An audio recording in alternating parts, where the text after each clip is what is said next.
So, welcome everybody, and thank you so much for joining us for a Garrison Institute Forum series on pathways to planetary health. I am Jonathan Rose, the co-founder of the Garrison Institute, and it is my pleasure to host this conversation with Paul Hawken. Paul started he starts ecological businesses. He writes about nature and commerce, and he consults with heads of states and CEOs on climatic, economic, and ecological regeneration. He's written 8 books, including 5 national and New York Times bestsellers, and he's the founder of the Project Drawdown, which has worked with over 200 scholars, students, scientists, researchers, activists to map, measure, and model one of the 100 most substantial solutions that can cumulatively reverse global warming and sequester greenhouse gases. And these are remarkable solutions, and many of them are ones you would not have thought of. So we encourage you to take a look at that. Drawdown is being taught in every grade from 4th grade on up to the MIT Graduate School. It's published in 14 languages and is used to and referred to by heads of state. His forthcoming book is entitled Regeneration, Ending Climate Crisis in One Generation, and we sure need that. And it will be published in April 2021 by Penguin. And today you are going to get a preview of what this is all about. Paul is also a member of the Advisory Council of the Garrison Institute. He's been a board member. He's been deeply involved with us for a long time, and we're so grateful that he's part of us today. Before we begin today's conversations, just a few logistical items. First, we're in a Zoom webinar, so your audio, the participant audio and video, are off. We'll reserve time for questions, so post them in the Q&A, and I watch the Q&A, and I will either read them to Paul or consolidate several questions to Paul, and occasionally even ignore some. We're on for, but I try not to. It just depends on if we have too many. We're on for an hour today, and we'll try and respond to as many questions as possible. A recording of this conversation will be made available on the Garrison website, so you don't have to take notes, and also you can refer your friends to it. And today's conversation is sponsored by New Summit Impact, and they are a leader in impact investing and thinking about impact investing and bringing impact investors together, making it easy to consolidate into impact investing.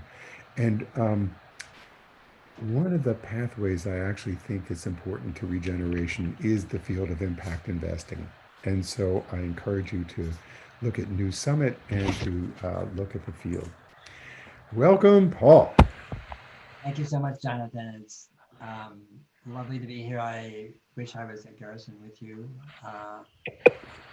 No one's at Garrison with you, so we're all scattered around the country, but I look forward to seeing you in person again, as well as Valerie and Jane and Monique and all the other wonderful staff members at Garrison.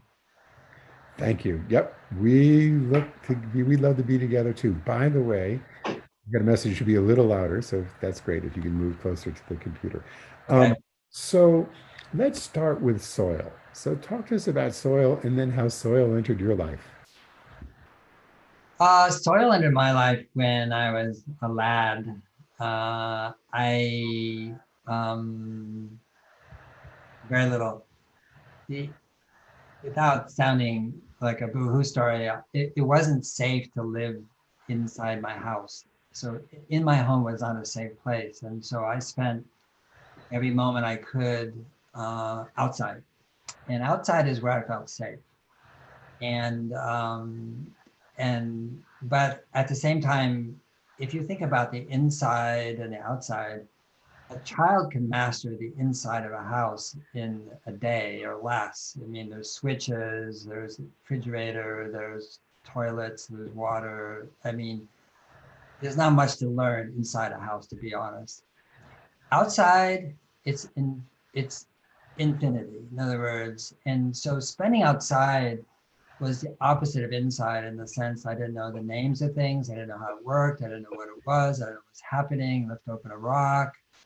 I mean, what's crawling away? Is it poisonous? Is it friendly? Can you put it in your pocket? And all those kind of things. And part of that was soil. So at a very early age, I started to grow things. And one of the things I grew was African violet. There was a woman down the street who gave me cuttings of African violets. And so I had all these African violets. And then one day somebody said, here, this is fertilizer. You can make them grow faster. And it was pink. And it's like, I won't give it the brand name, I know it, and pink little pellets. And I put it all African violets. And the next morning they were all dead. And that was such an interesting moment for me about life and about the manipulation of life by forces that basically wanted to get more, in a sense, you know.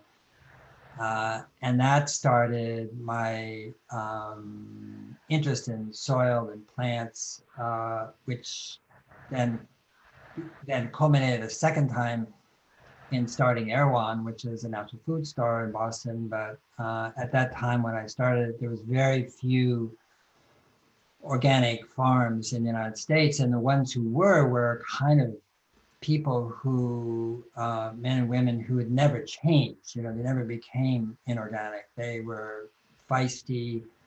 They understood it. They got it. They didn't buy into the post-World War II chemical boom. And I began to find them all over the country and work with them and bring their product to my store, then my warehouse, and then my wholesale accounts. But working with them, I also got a very, very good understanding from each of their point of view of crops, soils, practices, from North Dakota to Texas, from Arkansas to Florida to Washington to Montana. I mean, I had farmers in 37 states. And so I developed a really deep appreciation for farmers, period, how hard they work and what they do for us. But second of all, for those farmers who understood that the health of the soil was actually the health of the food, and the health of the food is the health of the person, that there was no, we had disconnected that, but there is no disconnect between health from where it begins and how it manifests itself or doesn't manifest itself in the human body. And so that was a very early teaching and understanding too. It seems like 1, 2, 3, it seems simple, obvious.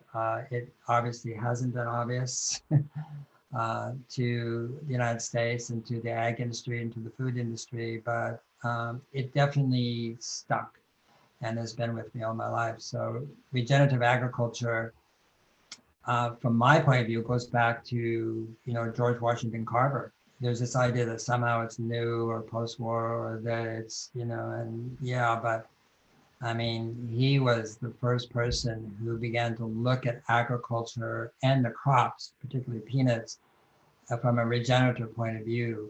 Because even then, you know, you saw agricultural practices that were basically destroying the land and turning soil into dirt. So you also had early connection to social justice. So talk about that. Well, I grew up in one of the only 3 communist cities in the United States when I was a kid, you know, and Cambridge, Madison, and Berkeley. So, I mean, they were radical cities to grow up in as a child or as a teenager, really. And so very much influenced by that urban environment and by the University of California, Berkeley, in this case. My father taught there. I spent hours there every day after school, which I found very boring. I would go to the university, and my father was a librarian. And so I'd go to the stacks, you know, at the University of California Library and randomly go to a floor and then sit down on the floor, these metal floors, you know, and then start picking books out by the spine, you know. But I mean, it always Dewey Decimal numbers, but and start reading and looking. And so became the ultimate trivia collector of information. But in that though, I was reading a lot, and I developed a really appreciation for books and writing as well. But at the same time, I was right at the heart and center of beginning of protest movements about civil rights, anti-war, etc. And so when the first activity was starting in Selma, Alabama, this is before, frankly, John Lewis. It was before Martin Luther King, before Ralph Abernathy, before SNCC and SLIC. What was happening is that teenagers were marching, to go to Montgomery, and I decided to go down there. So I drove down there and to see if I could help. And so I had a bird's eye, not bird's eye, I had a very close view of history being made, and the people in the march, and the beatings, the deaths, the oratory, which is stunning, in the church there where we met every night. And then the final march into Montgomery, which was a teaching in itself. A ghost town at that time. Everybody left. Nobody was there on the streets. It was a cold, sort of overcast morning, and every so often you could see somebody pull a shade or a curtain back to peek, at this 100,000 people marching, snaking through the town from the high school outside.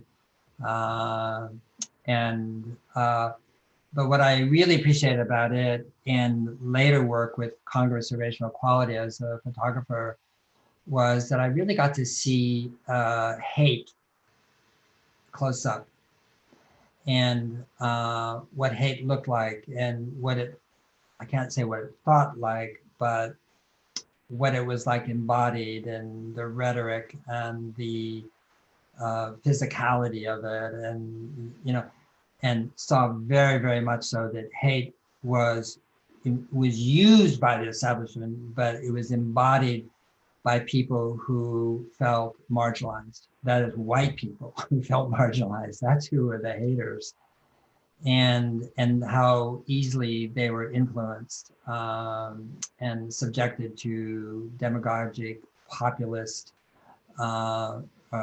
rhetoric and bullshit, frankly, and to be there again today, and to see that that's happening again is quite extraordinary. But it gives me, I think, a sense of how humans fail themselves. Yeah. So I'm going to try and do something complicated, and if you can't do it all, you can do a piece of it. But so what I see is hate and its relationship to healthy societies, disease and its relationship to healthy systems. And you have talked about how nature naturally knows how to heal. So maybe start with how nature heals, and then can we bring that into the health of human, let's just go to the health of society and hate. Well, what I've said is that when the moment you stop burning, poisoning, scraping,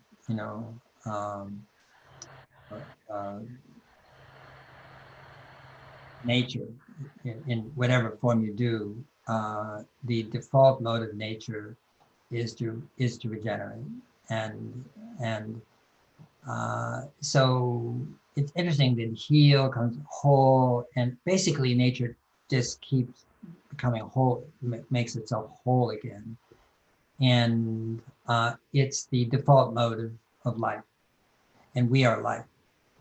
And we sometimes forget that. We think, we objectify life, or we say it's out there, or in recent times now that people are talking about nature-based solutions to climate, which I find a very amusing term, as if the whole darn thing wasn't nature. It is, and but we have systems that do not put life at the center. In other words, life is not the center of our systems, and so and unless we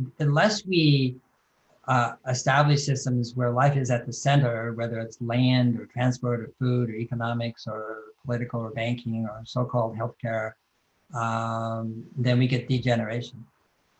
And so regeneration is putting life at the center. I mean, we say we have a healthcare system. We don't. We have a sick care system, and the we profit from sickness in this country, from illness. We don't profit from health. It's the upside down and backwards. The same thing on a social level. We have a prison industry, prison industrial complex. We profit from suffering, from crime, from people acting out their suffering in ways that, of course, are not acceptable, but nevertheless, we profit from that. We don't have a defense industry. We have a war industry, the biggest industry in the world in terms of war. And we're the biggest exporters of weapons of war. And we are in 150 countries. We've only had 6 days, 6 weeks, 6 years, of time in our history where we haven't been at war with somebody or something or some country. So what I'm saying is that as a country, we've oriented ourselves around pathologies, around death, around degeneration. And so if you step back and you look at climate as in its entirety, and you look at climate change in its entirety, everything that we're doing that's causing global warming, that is increasing the amount of greenhouse gases in the atmosphere, is a degenerative activity. In other words, it is causing life to ebb, it's degrading life. And whether it's the actual poisonous outcome, we forget that coal, gas, and oil are poisons. They're not just fuel, they're poisonous with a long list of chemicals in them that poisonous in the air or in our bodies. But I mean, that whether it's transport systems, or city systems, or build systems, or sick care systems, whatever, the food system itself, I mean, all these systems are degenerative, and they degenerate soil, human health, social well-being, biodiversity, the oceans, acidification. I can go on and on. But so to talk about climate in a way that actually has big arms and that upholds what it is that we need to understand in order to reverse global warming, we have to talk about regeneration. And the thing about regeneration is that it's different than the rhetoric around climate change, which is too often, I think, like it's sort of like, to paraphrase it, we're screwed unless you do this, or unless we do this, or we're screwed sooner than we thought we were going to be, or we're already screwed, and all so forth. I'm not arguing the science against the science so much as the rhetoric, or as that way of trying to communicate to human beings. And that's a good way to turn people off.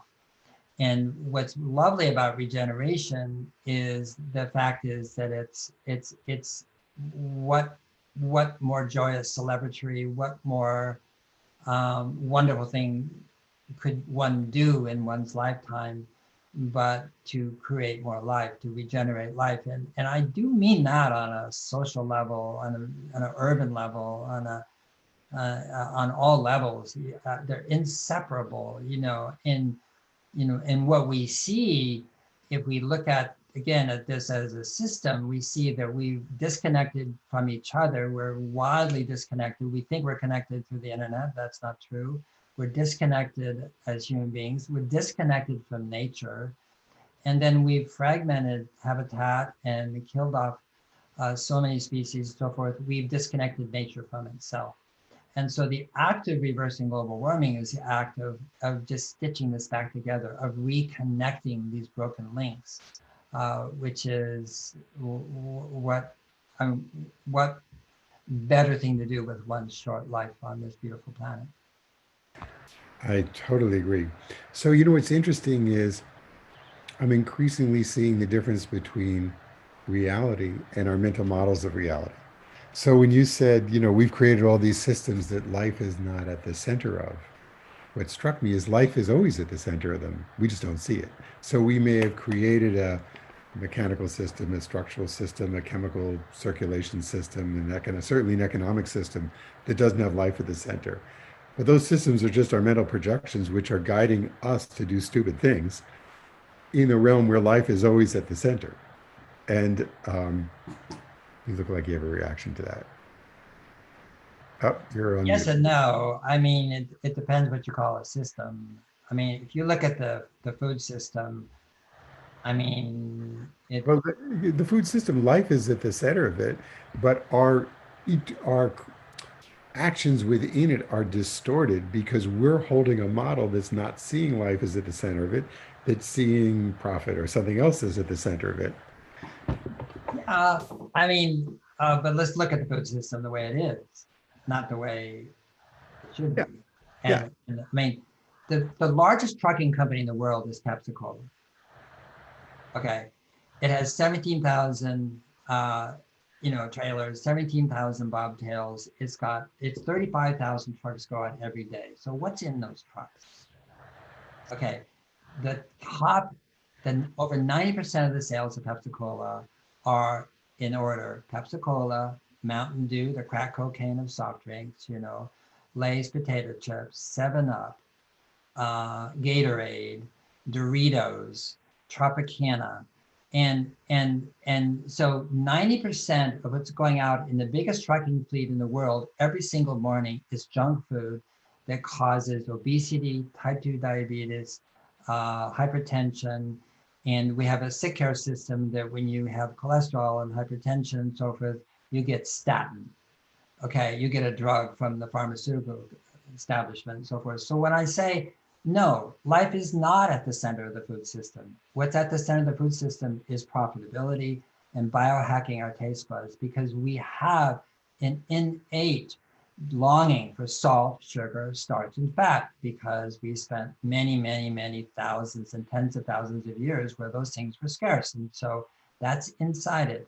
Food companies are taking advantage of that and basically are destroying the health of this country and westernizing the diet in the rest of the world. So I would say that no, life is not at the center of the food system. And I would say that with the healthcare system, with the war industry or the prison industry, no, it isn't. Now, it is on our farmers markets, and it is food localization, and where people are actually recreating smaller systems on a local, regional, community level, yes.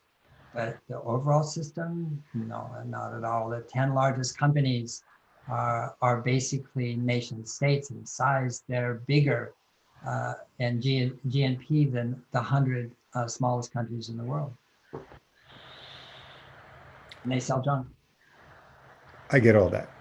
I still think that life, the life, this living, interdependent, co-evolving, magnificent force of being. Now, life may be imprisoned in the food system. Life may be being slaughtered in the food system. Life is not being is being degenerated, not regenerated. But it is there in the distorted form that our mental model has imposed upon it. What I'm saying is, but life isn't the organizing principle. It's not the purpose. Yeah, That's what I'm saying. It's not at the center, because that's not what CEOs wake up to every morning. That's not what shareholders do. yeah, That's I not what get Wall that. Street does. And that's what I'm talking about. Life is not the organizing principle of our Right. systems. Yeah. So life is also not the organizing principle of our economy. No. You've written a lot about natural capitalism and other thoughts about the economy. So, can you imagine an economic system that in which every action restores the common good? You get rewarded for restoring rather than depleting the common good. And if you can imagine such a system, tell us about it. Well, sure. I mean, right now we have an economic system that, whether people understand this or not, that is, whether they intend to or not, is irrelevant. It does in fact steal the future. And that's what we're talking about. The future is being stolen. And we're selling it in the present, calling it GDP. And that's economic growth and profits, et cetera, et cetera. There is no reason whatsoever that we can't actually have an economy that heals the future and call that's GDP too. it's interesting because on a corporate level, in our vast corporations, they're always investing in the future. They're always investing in research, always looking ahead into in the future. If they don't do that, they wither and wane and pass away as a corporation. Now, but somehow we don't do that as a civilization. We are not investing in the future. And what's even more interesting is we don't even have the imagination that actually creating natural capital, creating the wealth of our oceans and our forests and our land and our fisheries and our soils and so forth is actually profitable for the future. That is to say, it benefits all beings. And that we can have intergenerational financing that finances the health of the future as opposed to the stealth of the future. The same financial mechanisms would work. And there are in place in certain places, but not very much. So, by the way, Monique, I have just emailed you, so hopefully you can post the TEEB report. Are you familiar with Pavan Sukhdev's work in TEEB? So Pavan it was an economist who did the economics of biodiversity. And what he said is that the current economic system has what we call a future value, and the value is worth less and less. So for example, if I have a forest and I say, what's it worth saving it for 50 years? And you present value that, it's worth a lot less than if I cut it all now. Right. What Pavan just said is the way you have to value biodiversity is with a negative present value discount, so that it's always worth more in the future than today. And nobody ever thought about taking present values negative before. And he's done all this amazing work on the economics of biodiversity that come from this looking at a negative future.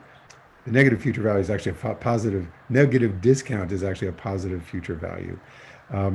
So I've asked Monique to post that for anybody. Yeah, I'd like to see it too. I mean, discounted cash flow analyses is in the arcana of the Chicago School of Economics, which basically does make everything in the future valueless. And Right. then we act it out. And so for sure, I mean, it just shows you that economics really is kind of a mental disease because it is completely divorced from life itself. And that's another system that doesn't have life at its center. And Pavan's work sounds like it does. So two questions have come in. I'm going to integrate them. So one asks, from your drawdown work, can you talk about some of the 10 top ways to reduce climate change, such as educating girls and birth control? But the other question is, so can we turn this around? And if so, what can we do? What is and can we do this can we turn it around in a way that doesn't either create panic or so much disruption that it harms a lot of people in the way? Right. And that's a lovely question. I call that a Wizard of Oz question, which is that if I answered it, Toto should pull the curtain right away and show me that I have no idea what we know we will. I don't know what we will do. I think about it all the time. Don't get me wrong. Now let me answer it. Let me address the question though. So drawdown was map measuring and modeling the 100 most substantive solutions by math, and if they scaled, they were all scaling at the time. And then if they continued to scale in a rigorous way, could we achieve drawdown in 2050? And we did that, and the answer was no.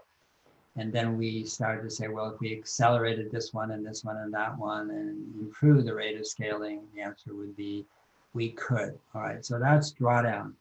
The problem with that is that regeneration was always the sequel to drawdown, because numbers don't solve problems, actions do. And numbers don't actually inspire people to act either. I mean, you can give any number you want about any solution you want, and you can go, wow, who knew? But that doesn't inspire you to do anything at all. or maybe somebody, but not very many people. And we have to think right now that, or not think, but I mean, realize that 99% of the world is disengaged from doing anything about climate. I'm not saying they're not sympathetic or they're empathetic or they understand it. I don't know what those numbers are. But in terms of action, 99% of the world is disengaged. They're busy. They're doing other things. They're hard pressed. They're paying mortgages. They're poor. They're doing this and this and this. Okay. So here we have the greatest threat civilization has ever faced, and 99% of people are disengaged. No small part of that is because of the way we've communicated.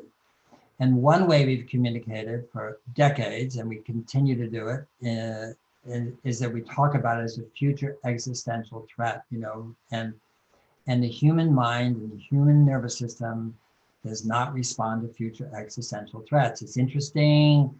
If you're wealthy or wealthy person, you can think further out. That's one of the, gifts of being very prosperous. But for 99% of the world, they cannot think that way. They think about current existential threat every day when they wake up. It's food, it's schools, it's health, it's income, it's job security, it's, in some countries, it's physical threat or safety. It goes on and on and on.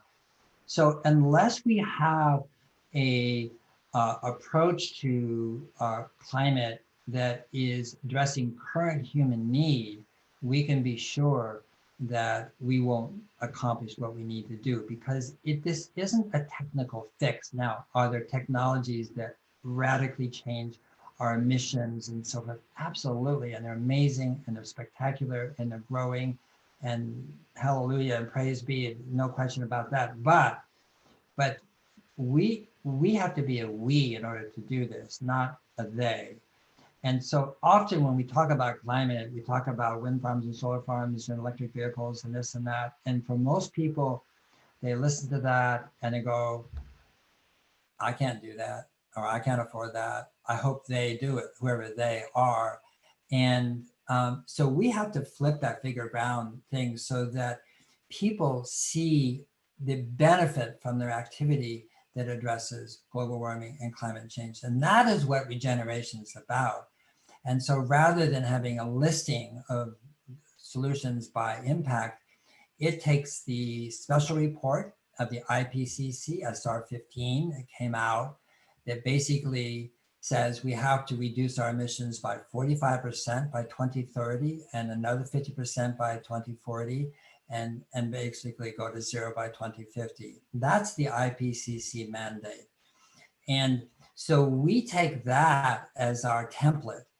And so we talk about solutions, but the most powerful solutions are not the top 10 in drawdown, because, and I can go into why, they some of them are, some aren't. And so, but what we try to do is to show the 7 most important solutions in every sector. Okay, forestry, land, which is farming very much, but it's also degraded land and other uses of land. In oceans, in wilding, that is the wilderness and biodiversity, in habitat, cities, your expertise, in energy, in industry, and with people, indigenous people, women, etc. And we show the top 7 impactful solutions those are. And then we actually translate that to agency. That is, and because agency is the most important thing. And so if you're a starving student, if you're single, if you're a couple, if you're renting, if you own, you're a householder, if you're a city council member, if you are buildings and grounds at a college, if you have a small business, a big business, a mayor, a governor, all these are individuals, but they have different levels of agency. And what they can do and should do for the next 10 years is very clear in order to reduce it by 50%. And it's different for different levels of agency. So that's why the most important one is not the most important one. The most important one is the one that makes sense to you, that you can benefit from, that you can track, and that will accumulate when we do this on different levels of agency into the SR15 goals of a 45% reduction by 2030, and then another 50% and so forth. That is what regeneration is about. And that was always meant to be the sequel of Drawdown. Drawdown really wasn't a what to do book. This is a what to do, and we mean it. And it's going to be followed by or accompanied by a whole series of videos made by Damon Gameau and his who did the movie 2040, which would be nice if Monique can post that up to the website for 2040. But that's the how-to videos. These are classes. These are teachings of how to do all these different things. Some are simple. You say, oh, anybody can do a garden. No, they can't. How do you compost? But then what kind of heat pump? How do you get a heat pump? Should it be air source? Should it be a ground source? Well, I live in the north. I live in the south. I have a hydronic system. That gets complicated. But heat pumps are extremely important in terms of geothermal energy and electrifying and degassing, if you will, getting rid of natural gas and fuel oil as heating solutions. So this is what regeneration is about, but at the very heart of it is that sense of reconnecting us to our own well-being, our family's well-being, our community's well-being, and to our health, literally our health, but our mental health, which is what Garrison's about. I mean, and to see how it's all connected, but also, as I said earlier, to provide a sense of wonder about this, of awe and beauty, that this is a beautiful task unfolding that is there waiting us, as opposed to, I mean, I was brought up Catholic, we were made to feel guilty every darn day there was, I mean, especially in catechism, and this isn't about guilt. This is about possibility in a way that I don't think we've ever understood before. And that's what climate change beckons, is inviting us to come to, as opposed to, we got to fix this or we're screwed. Fantastic. So, by the way, climate change is ever more present. Just to note, right now, there's the lake fire, 10,000 acres and growing, burning north of LA, and I hope it remains small. But last year, California had some pretty big fires that certainly woke up a lot of people about climate change. And Tropical Storm Josephine has just gotten started, and she's the earliest J storm we've ever had. They get, K, by the way, remember, was Katrina, and that was in September. Right, So, right. um, and we're about to celebrate the 15th anniversary of Katrina. So I think I think at the visceral level, people feel this uncertainty. That's part of the last question was I embedded. agree. That last question was, so we are uncertain. And by the way, the the enormous clarity that it came with the murder of George Floyd and Black Lives Matter has revealed to us another true distortion in the human social systems, and when obviously there's different levels of discomfort where you on which sides of that you sit, the color of your skin, but we know that something's deeply wrong, and there's many things that we know there's something wrong. And one of the difference between empathy and compassion is that empathy uh, uh, is a great feeling for these things, but it leads to what's called empathetic distress. And empathetic distress leads to burnout, and empathetic distress leads to immobilization, isolation, um, depression, which is isolating. Compassion is feeling these things and moving into action. And you called it agency, having a sense that you can actually do something, even if you're doing it at a small level. And compassion uh, leads to connection. It actually heals depression. It's about and that in healing, the leading to connection by its very nature then is restoring systems, and that's why. And so, compassion, interestingly, is not just some soft, lovey-dovey thing. Compassion actually is a key part of the answer. And one of the things that inspires compassion is exactly what you just said, which is wonder, awe, and beauty of things unfolding and seeing. And that goes back to nature, by the way, and seeing the wonder, awe, and beauty of nature and really infusing yourself with the love of that. and the love of others may be our may be the ground from which this all must flow. Yeah, that's really beautifully stated.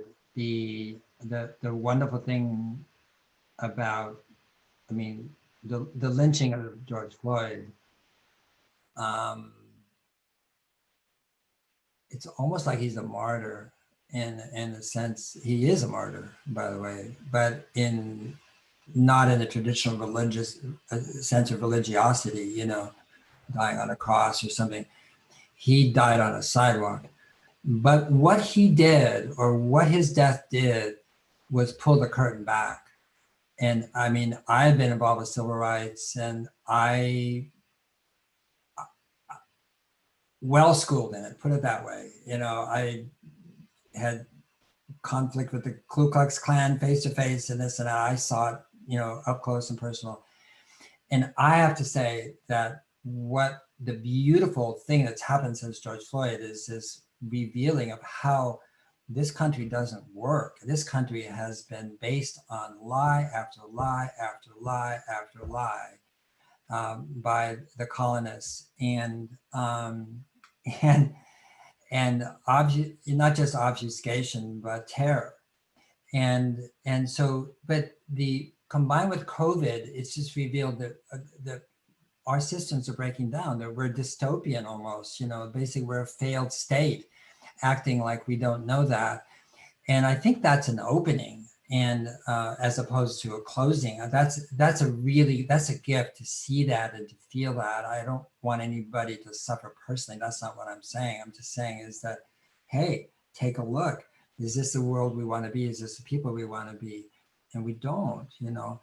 And so I do feel that what what we know from Andrew Huberman's work at Stanford and others, we know that the only thing that changes our thinking and feeling is action. It's not the other way around. Action changes, and that changes behavior and thinking and feeling. And we keep thinking, oh, if I feel something, I'll start thinking this and I'll act differently. And no, it's the other way around. So again, what regeneration is trying to do is provide the pathway for actions that you can take one by one, you know, and they're clear and they're straightforward, and the impact is very well stated and concise. So you can understand that as an individual, the only way this is going to happen is if we act within our own agency. There is no other way. Systems don't act, okay? they are huge, but they don't act. And part of action, of course, is influence, is writing letters, is contacting, is voting, is governance, is participation. So I don't mean just in your home, and supporting other groups and other NGOs and people who are on the front lines. That's acting. So acting has an array of things, but it starts with doing. And go ahead. I'm going to cut you off because I actually believe it starts with reflection. You know, Betsy Taylor says you have to retreat before you advance. Yeah. And we're going to have an upcoming conversation with a wonderful Buddhist teacher, Sebeni Selassie, who has said we need to first reflect deeply, revise, refine the thoughts, find the relationality within it, really find the deep interdependence within it, and act from that place. So, you know, or put it another way, we need to act thoughtfully. I have an interesting question from a co-wedding crasher with you from Kerry Kennedy. And it says, can we talk about the violence of institutions? And do you see an interconnection between anti-Black violence, the destruction of Earth, violence against women, terrorism, and poverty? Absolutely. They come from the same mind. I mean, they come from the mind of dominance. Right. And if you approach the world, if you're taught that in order to survive, to do well, to be respected, to have money, etc., you have to dominate. You have to dominate.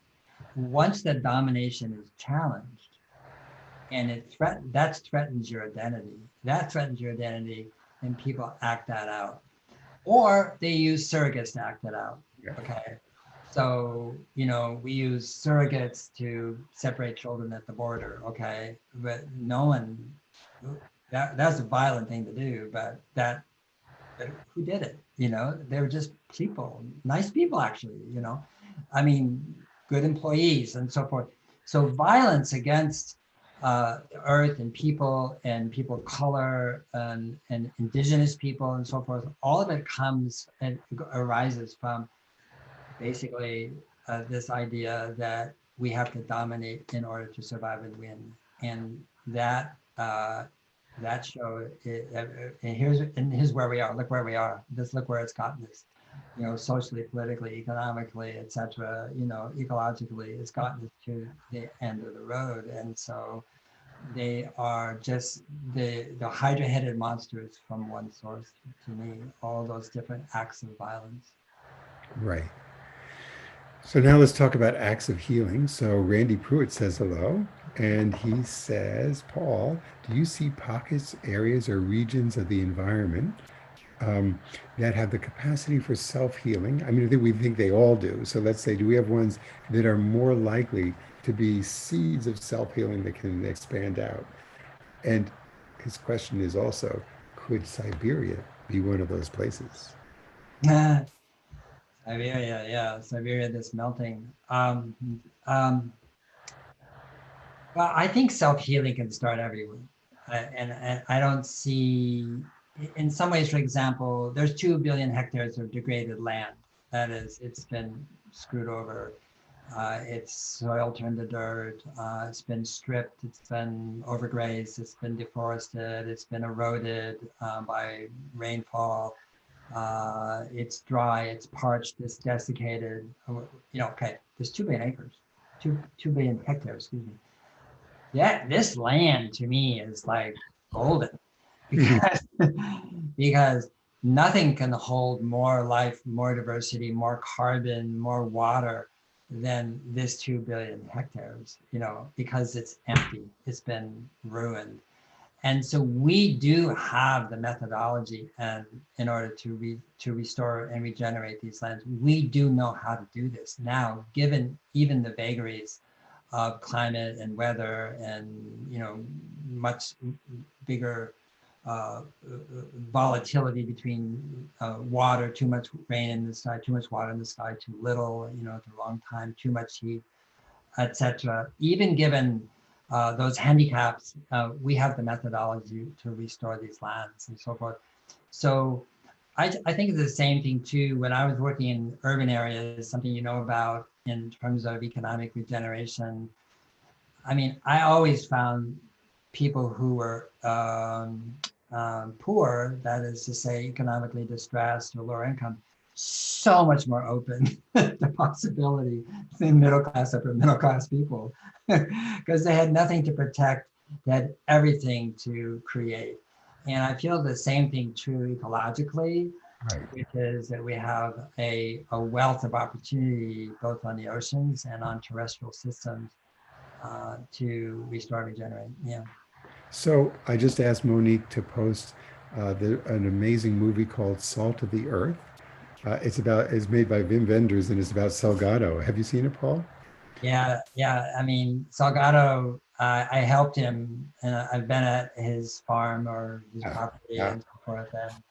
And he's amazing. And he's at the Mata-Atlantic forest and it got decimated. I think only 1% of it was left. I don't know now, but and there's some, again, that's the perfect example of taking something that's been ruined. It was ruined. I mean, it was one of the most biodiverse places in the world, and it's coming back. And not only Sebastião Salgado doing that, but there is a woman who is creating forest corridors of native plantings to restore the lemurs and other creatures that have lost their wildlife corridors. And wildlife corridors are very important, for animals. If they can't get from A to B, then they die in B or A. And so that's another example. There are so many places in the world like that. There's places we need to protect, which is the Congo, the most important forests in the world, actually, in Congo and Gabon, and not the Amazon in terms of, but also the Amazon. And then there's the opposite, places that just are begging for human beings to come in and restore it. So I want to tie that question, that statement, that story into Kerry's story a little bit, because what Salgado did, he's an amazing photographer, Brazilian photographer who went around the world and he photographed much of the world's suffering. He spent like 10 years of his life just focusing on migrants and on miners and on people, the most, refugees, and he's taken extraordinarily humanistic, incredibly beautiful photographs. And the process of his empathy for all that as he did it destroyed him. And he went burnt out to his grandfather's farm where he'd originally been raised. And it had been converted to a dairy farm, and the cattle had eaten everything. And after they ate everything, nothing grew, and it was a desert. Yeah. So he had a desert in his soul and a desert in the land. And he and really his wife was the one who started planting trees and bringing back nature. And within 20 years, and the before and after pictures are just astounding. The Yeah. tree created shade that kept the water in the ground, and and what had literally been a desert was running with rivers and live with biodiversity. And then, as Paul said, being connected with corridors to other places. Um, and that regenerated his spirit too. And so this regeneration of nature and regeneration of humans are deeply interconnected. They really are. And I was there with Sebastião Salgado. And I remember one night we met with a group of hard scrabble farmers, that is to say, people who were trying to make a living.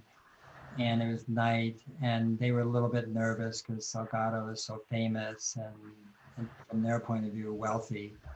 But I remember a woman there saying that we take our milk, they have milk cows, our milk into town, and we get paid less than a bottle of water. Huh. And she was weeping, you know. And I feel like there's 4,500 indigenous cultures in this world, and we sometimes we kind of put the all indigenous like as if that was a one thing. And these are cultures and dialects and ways of knowing and understanding the world, and they have been so harmed and hurt and marginalized. And this was a group, by the way, of such a group, by the way. And so when we talk about regeneration, it's also it needs profound respect and honoring of these cultures and their ways of knowing, because what's so unique to indigenous culture, giving their tenure for 1, 2, 5, 10, 12,000 years on the same land, is that they didn't other the world. And we other the world. We other it when we say fight climate change, tackle it. When we other the world, we even think it's there somewhere, or that we're going to fix it. You hear this terminology, and the same mindset that caused the problem is still the mindset that is addressing climate change, as if it was something different. And climate is right in front of your nose. It's in your room. You are. It's outside of the window. And everything you don't see is the atmosphere outside and inside.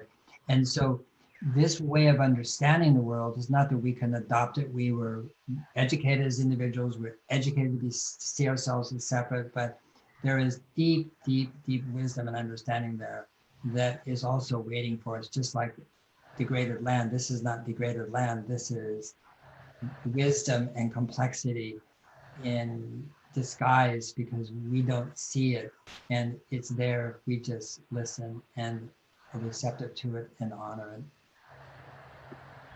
Fantastic. I'm going to, because another question. Question is, during the Rich Roll live discussion, you said that people most want purpose, and it is comprised of meaning and identity. So can you expand on this and um, how to help people find purpose? By finding your own. That's the most important thing, because I think purpose. I saw a thing this morning about, I won't name the person, saying if you name your purpose, and you can really succeed. I would argue against that one.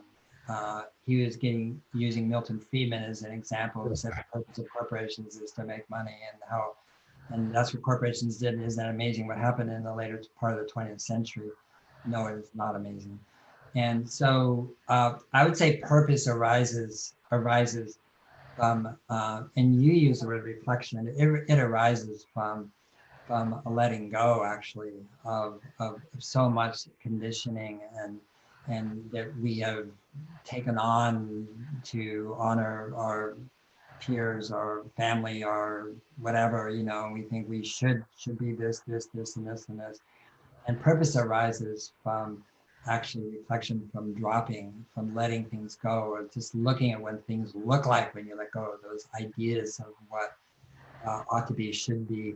And that's one of the things I want to really hope that out of regeneration is that this idea that somehow climate is a silo and we've got to address it or we're in trouble is so upside down and backwards. Everything is connected to it and it connects to everything.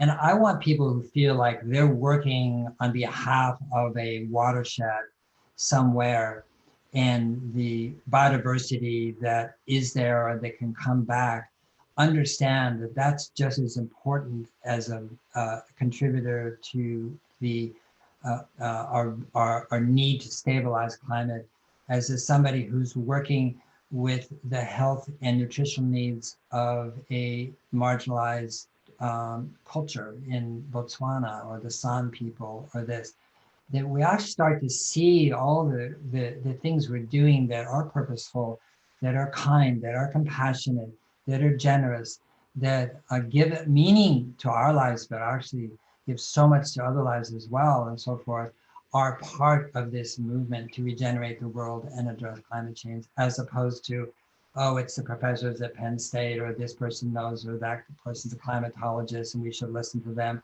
Of course we should listen to them, but we should also understand that it is this wholeness that actually should be honored. And I hope in regeneration, both by what the text and the imagery and that we do some of that reconnecting for people, that when they read the book, they go, oh, and that that insect extinction is pivotal to addressing climate change, to take care of insects and pollinators and so forth, as opposed to that's an insect problem or that's the almond crop problem in California. No, it's kith and kin. And I think that sense of belonging then also gives us a greater context for purpose. Like I belong to something and I feel it. I didn't feel it. I felt alienated. I felt separate. I was doing everything for myself, but it just, and all the anomie that comes with that. And now, I have a purpose that is transcendent, and because I feel a part of something and I'm connected. So on one hand, our time is up and I want to end there. On the other hand, we have two fantastic questions I'm going to ask What them. are they? Let's do I'm it. going to ask them really quickly, then you're going to answer All really right. quickly. So Ed Skloot, who I want to salute, Oh, Ed, yeah. is the first environmental funder of the Garrison Institute. And Ed, by the way, I also recently cited your work in the South Bronx as being foundational to the creation of the whole community development movement around the world. Thank you, Ed. Asks about growing an environmental class of leaders that regenerates and builds organic strength. So how do we create a new group of environmental leaders? And Kevin Cawley asks about Laudato Si and purpose and finding that, and by the way, and Thomas Berry's great work and all these. And I'm just going to throw out one more thing, that if you look at what Pope Francis is doing now, he's got something called the Francis economy, which is a caring economy. And he is looking at how you grow. So just Google that. And I want to hear Paul's answer, but you guys will see he's trying to grow a whole generation of youth leaders who care for the earth and care through a caring economy.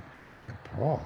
Yeah, and thank you, Ed, and for everything you've done. Ed gave me one of the first donations when he was at Cerner Foundation to the Natural Step, and so he's been a friend and a mentor forever, and done good work. The I think we have, in a certain way, we are, and if you look at Greta Thunberg and said, okay, so she's sitting there on Fridays holding up a cardboard sign, and no one's paying attention to her, and then slowly but slowly the Swedish press, starts to pay attention, and she's, all that sort of stuff. The reason Fridays for the Future worked wasn't because of Greta Thunberg. He was a catalyst, unquestionably. The reason is because children all over the world had been learning and being taught about the environment and climate. They knew what she was talking about. That wouldn't have happened 10 years earlier or 20 years earlier. She could have been there forever with her cardboard sign. And so what you're seeing in the youth movement is the result of decisions made 10, 15, 20 years ago of how to change our educational system. Not every school district, not every place, of course, but sufficient to create a Fridays for the Future movement, which was the largest climate march in the history. And one of the things I've decided to do, and I still have that ability to decide at One Generation, is that our board is going to be in majority women, majority BIPOC, majority youth, and that my job, and same with staff, same already is true with staff, by the way, and that my job is to mentor, and not to lead in the traditional sense and to be the head of the organization, but is to cultivate and develop these beautiful young minds that are from all over the world, and that's, I'm an elder, so my job as an elder is to do whatever I can to support the brilliance and the heart and soul of the youth, and the Shiwe Bastidas, the Lila Junes, I can name them. I mean, these are amazing young women and men of color, indigenous people, white too, I mean, of course, but who are become leaders. And so I feel like that's my job, is to do whatever I can to empower and those leaders to share whatever I know of a value, and to listen to them as opposed to have them listen to me.